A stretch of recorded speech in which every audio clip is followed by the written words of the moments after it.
Hello મિત્રો, કેમ છો બધા? મેં લંડન ઉપર એક કવિતા બનાવી હતી અને એનો સારો એવો પ્રતિસાદ મળ્યો છે.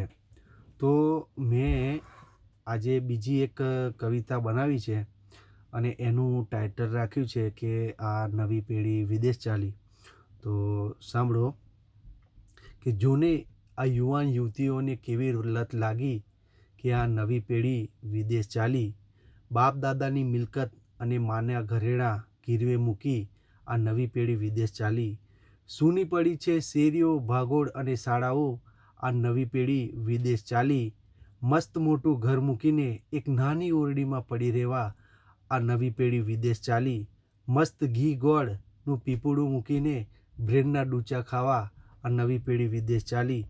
સુંદર રોટલા ને શાક મૂકીને આ પીઝા ખાવા નવી પેઢી વિદેશ ચાલી. ઓફર કરીને લોફર લાવી આ નવી પેઢી વિદેશ ચાલી. હા હામાંથી યા કરવા આ નવી પેઢી વિદેશ ચાલી. મા બાપને કહે છે કે મારે નાઇટ શિફ્ટ છે અને બારમાં નાચવા ને દારૂ પીવા આ નવી પેઢી વિદેશ ચાલી. યુવાનો વિચારે છે કે અમે પૈસા કમાવા, પણ સાચું કહું તો પોતાની જાતને ખતમ કરવા આ નવી પેઢી વિદેશ ચાલી. Thank you so much. હવે તમે લાઈક, શેર અને સબસ્ક્રાઈબ કરી દેજો. Thank you very much. By.